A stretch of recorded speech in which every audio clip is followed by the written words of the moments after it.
பல நாள் கழிச்சு எப்படியோ பார்த்தீங்க அப்படின்னா, இப்போ காவேரி தன்னுடைய கர்ப்பத்தை தன்னுடைய அம்மா கிட்ட சொல்லிட்டாங்க. அம்மாவுக்கு, அக்காவுக்கு, பாட்டிக்கு, குமரனுக்கு எல்லாருக்கும் தெரிய வந்ததுக்கு பிறகு என்ன நடக்க போகுது அப்படின்னு சொல்லி ஒரு ப்ரெடிக்ஷன் பார்த்தோம் அப்படின்னா, வாட் இஃப் சினாரியோ.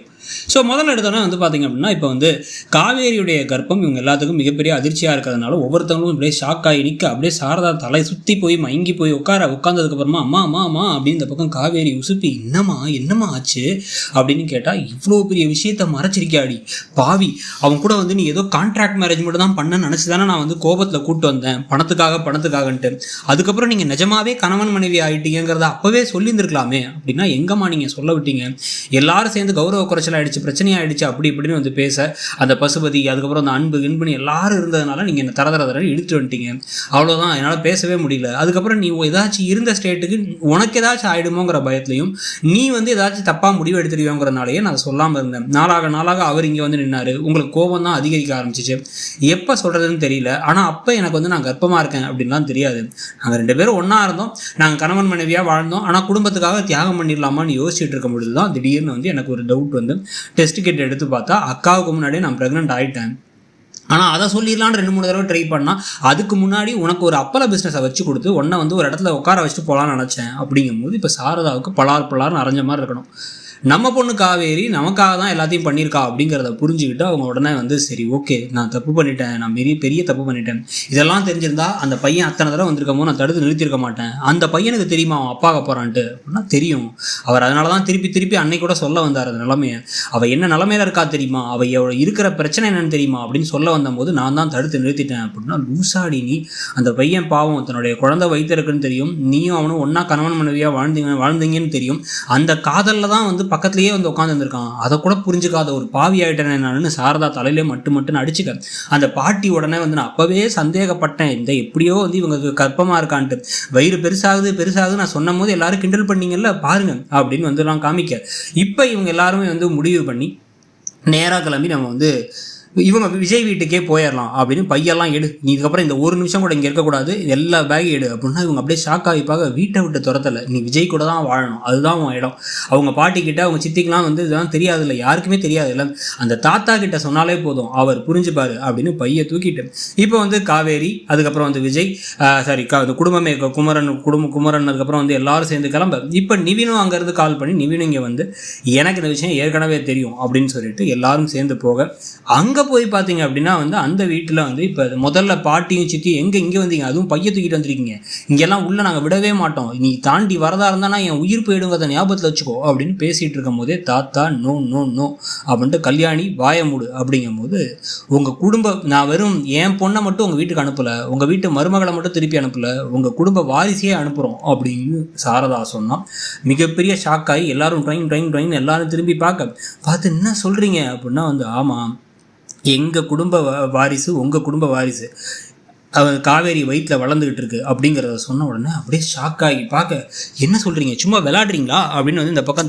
பாட்டியும் சித்தியும் கேட்கும்போது, இல்லை இந்த விஷயம் விஜய்க்கும் தெரியும், இந்த காவேரி கர்ப்பமாக இருக்கா, அவங்க 2 பேரும் வெறும் கான்ட்ராக்ட் மேரேஜில் இருக்கல, காதல் வாழ்க்கையே வாழ்ந்துருக்காங்க, ஒருத்தர் புரிஞ்சுக்கிட்டு கணவன் மனைவியாகவே சேர்ந்து வாழ்ந்ததனுடைய அடையாளம் தான் அந்த வயிற்றில் இருக்க குழந்தை, என் பொண்ணை அதனால தான் நான் விட்டுட்டு போகிறேன், வெறும் என் பொண்ணா விடலை அப்படிங்கிறத ஞாபகத்தை வச்சுக்கோங்க, உங்கள் வீட்டு வாரிசு உங்களுக்கு வேணாமா சொல்லுங்கள், வேணா நான் கூட்டு போயிடுறேன் அப்படிங்கிற மாதிரி சாரதா பேசினா, ஐயோ என்ன சொல்கிறீங்கன்னு இவங்கெல்லாம் அதிர்ச்சியாக.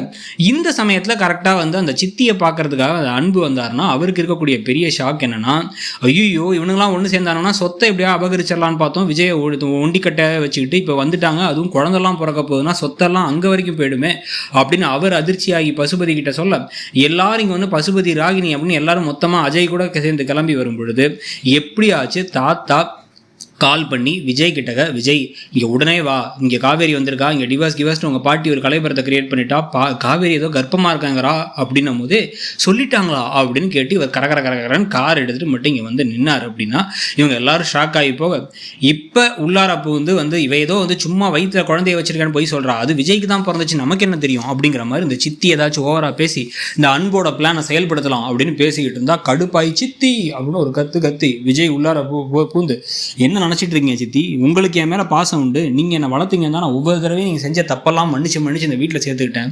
காவேரியை பற்றி இவ்வளோ தப்பாக கேவலமான ஒரு வார்த்தையை பேச உங்களுக்கு எப்படி சித்தி வந்து மனசு வந்துச்சு அப்படின்னு வந்து கேட்டு, அவளை பற்றி தெரியாதா அவங்களுக்கு, அவள் எப்படி ஒரு பொண்ணுன்னு தெரியாதா, அவள் தீ மாதிரி அப்படின்ட்டு, எனக்கும் காவேரிக்கும் பிறக்க போகிற குழந்தை தான் அந்த வயிற்றுக்குள்ளே இருக்குது. அதை வந்து எனக்கு ஏற்கனவே தெரியும். ஸ்கேனுக்கு கூட்டு போனதுலேருந்து எல்லாமே நான் தான் கூட்டு போயிருக்கேன். அவள் சொல்ல வேணான்னு சொன்னனால நான் பேசாமல் இருந்தேன்.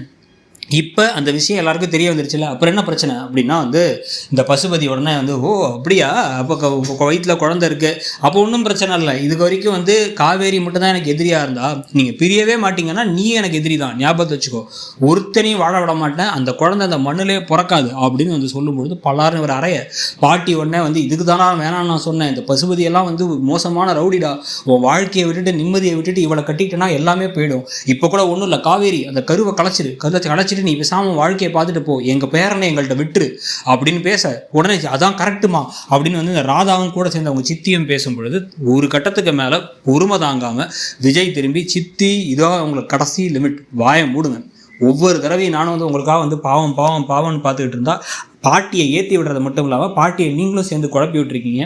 குழப்பி விட்டுட்டு இப்போ வந்து மொத்தமாக கருவை கலைச்சலான்னு பேசுகிறீங்க. எப்படி ஒரு மனசாட்சி இல்லாத ஆளாக மாறிட்டீங்க. சித்தப்பா தான் மோசம், அஜய் தான் கொஞ்சம் பாவம் விவரம் இல்லாதவன் நினச்சிக்கிட்டு இருந்தால் நீங்களுமே அப்படி தான் இருக்கீங்க. நான் ஜெயிலுக்குள்ளே இருந்தபோது கூட எனக்கு கையெழுத்து போட்டு எனக்காக வந்து சாட்சி சொல்கிறதுக்கு நீங்கள் வரல. அதுக்கப்புறம் வந்து காவேரி பேசிட்டு வந்ததுக்கப்புறம் மனசு கேட்காம வந்தீங்க. அவ்வளோதான் நடந்துச்சு. அப்போ காவேரி தான் அந்த இடத்துலேருந்து எனக்காகவே கூட நின்று இருக்கா.